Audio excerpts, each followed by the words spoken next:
जास्त चावणारा असा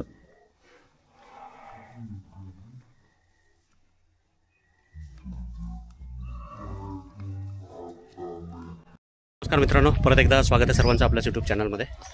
आज आपण आलो आहे शिवाजी कॉलनीमध्ये, लोणार, जिल्हा बुलढाणा। गोपाल भाऊ मापारी यांच्या घरी।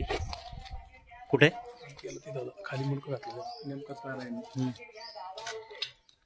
काय सर तू खाली ती वड आहे सब घे पिशवी चल। गेट उघडा आहे, थांब थांब तिकडून जातो। तिकडून तसं आता टाकून सोड। ये कमलेश लवकर चल। ग्लोव्स घालून घेतो का?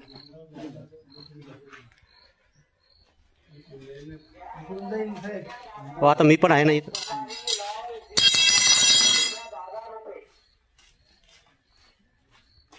हे उघडा गेट।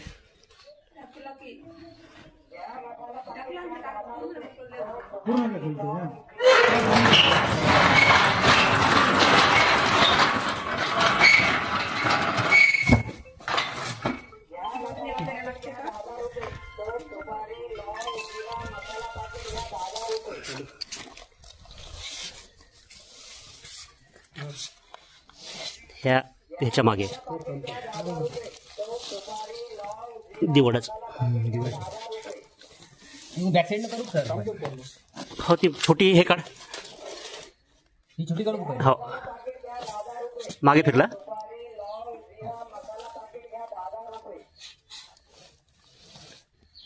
उचल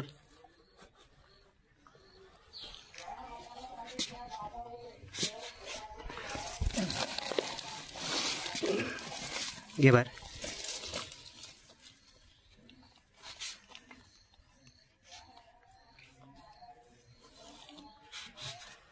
ग्लोव्ज एकच घातला तू, दोन्ही घालून घ्यायचे ना। पूर्णपणे बिनविषारी असलेला दिवड साप, जो दिवड बिनविषारी साप। हे नाल्यांमध्ये राहणारा साप आहे हा। तुम्ही नाग आहे म्हणले मला।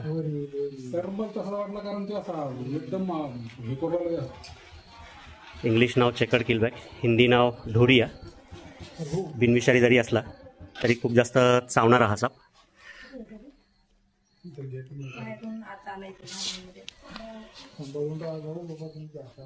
झालाय सुरक्षित रेस्क्यू। लवकरच इथेच जवळपास मानवी वस्तीपासून दूर याला सोडून देईल। हे आहेत मापारी ताई। तुम्हालाच दिसला ना पहिले? कोणाला दिसला? कुठून आला? बाहेरूनच आला। हे आता हे नालीत राहणारे साप आहेत। ह्याच्यानंतर जर दिसला तर फोन नका करू, राहू द्या, तो नालीत चालला जातो। हे नॉर्मली घरात येणारे साप नाहीत। हे मुख्य खाद्य ह्या सापाचं आहे बेंडकुळी। बेंडकुळी आपल्या घरात असती का?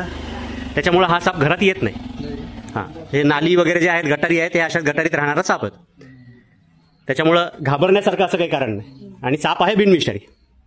फक्त रात्रीच्या वेळेला दरवाजाला कुठं फटी राहणार नाही तेवढी काळजी घ्या। जे विषारी साप आहेत ते रात्रीच्या वेळेस ऍक्टिव्ह असतात, शिकारीसाठी मध्ये घरात घुसतात। अशा वेळेस तर दरवाजाला फटी नको फक्त, ठीक आहे? पण आता ते तुम्हाला नेमकं तुम्ही नाग म्हणले ना मला, हे आपल्याला ओळखू यायला पाहिजे साप। ठीक आहे, काळजी घ्या, सुरक्षित राहा, धन्यवाद। यांच्या घरी पकडलेला दिवड साप, जो युजली नाली आणि पाण्याच्या ठिकाणी राहणारा साप आहे। त्याला पाण्याच्या तिथेच सोडतोय आपण। दिला मित्रांनो सोडून। पूर्णपणे बिनविषारी असलेला चेकर्ड किलबॅक, मराठी नाव दिवड, हिंदी नाव ढोरिया। पकडल्यानंतर खूप जास्त चावणारा साप। जर व्हिडिओ आवडला, काम जर आवडत असेल तर लाईक करा, चॅनलला अजून सबस्क्राईब केलं नसेल तर सबस्क्राईब करा आणि कमेंट करायला विसरू नका। धन्यवाद।